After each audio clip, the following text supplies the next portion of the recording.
So welcome to my comparison between the KZ EDX, the white ones, and obviously the EDX Pro. Difference of cables, as you can see.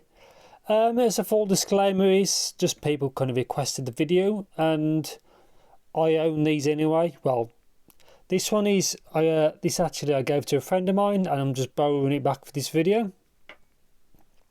And the EDX Pros are mine; they are a recent purchase, so.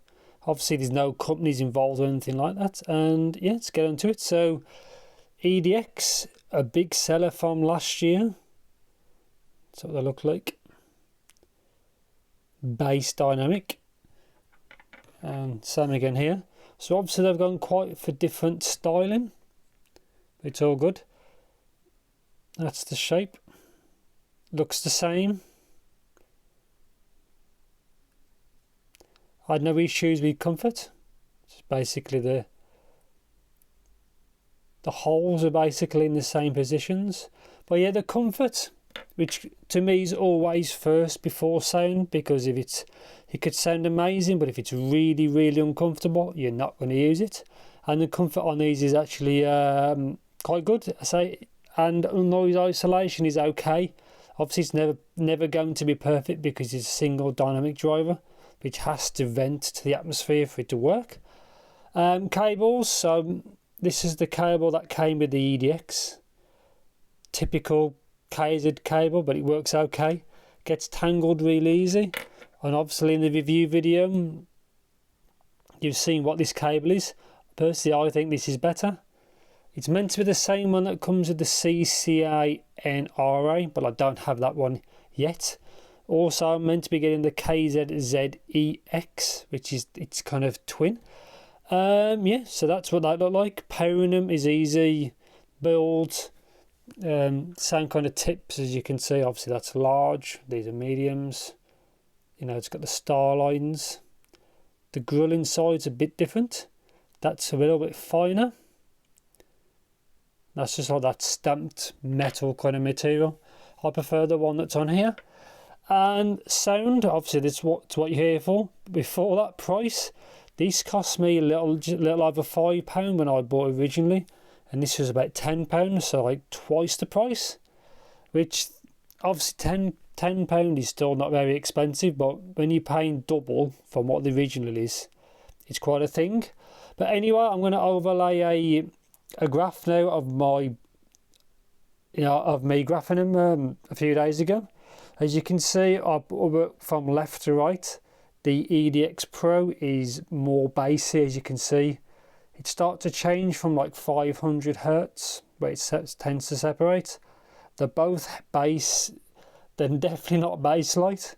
As you can see, the Pro is more heavy on bass, and you do notice this. And I've tried it with both units, left and right for both, and it's kind of the same thing really. But they are noticeably more bassy. If you're not a bass head, then you may not like that, but I'm just stating what the ones I have and the ones I've graphed. So they are bassier. Obviously, it all depends on what genre you like. Obviously, if you like EDM, these pump hard, just like the originals did, really. But again, I think they use a slightly different driver. They're both dynamic drivers, but I need to check the actual like if these are double magnet, triple magnet, whatever, but that's what they look like. And obviously mids are very similar. Obviously the lower bit is a bit different. So male vocals sound a little bit more thick on the Pro because it's just a little bit more elevated at the bottom. Obviously they both bleed into the mids, but then again these are not very expensive, so it's not really a problem. Also it does help them sounding thin, so they don't sound thin. Upper mids, as you can see, they kind of sound similar. Obviously that's where female vocals tend to sit, some, not all. And then this is where actually the more note to me was more of a difference was the treble region. As you can see, the EDX, the older one, is more elevated. Now I found the other one, the original, this exact pair, kind of more harsh than the new one. The new one is a bit of a smoother tuning. It's not perfect, but I found that some singers are shouty, as they say, and it's less shouty on the Pro. I appreciate that they made the newer one smoother tuning. That kind of that's more my preference, which is kind of good. But you can see the still peaks around 5k, so that's like sibilance region. You just have to be wary of what kind of music you listen to. Obviously ignore the kind of peaks around the 8k area, because that's the coupler. And yeah, so instrument separation, I think I found it a little bit better on the newer one, on the Pro. Not by much, really. Micro details, again, probably slightly better on the new one, but there's not much in. I didn't find much difference in like sheer technical performance. They're both, inexpensive drivers used. They're not like using any titanium drivers or beryllium drivers or anything like that. They are affordable, cheaply sourced drivers, so they do have kind of limits. But yeah, again, as you can see, they're kind of both V-shaped. They've got the big scoop up into the treble, and it scoops at the low end. So mids are recessed a bit, but then again, they're okay. They're probably not as good as the VK4, QKZ VK4. Obviously, you can see my graph for that as well. I've included in the description in the squig link. The VK4 to me is probably still a better tuning. It's a smoother tuning, but obviously that's a different kind of product, and that's if you get a good one. But yeah, I probably won't go too much into it because it's already come to like 7 minutes. But on the whole, the EDX Pro is bassier and smoother at the same kind of time. I prefer that, because you can always EQ the bass down a bit if you don't like it, or if you're kind of crazy, you can always boost it up. But I do prefer the smoother tuning beyond 2K.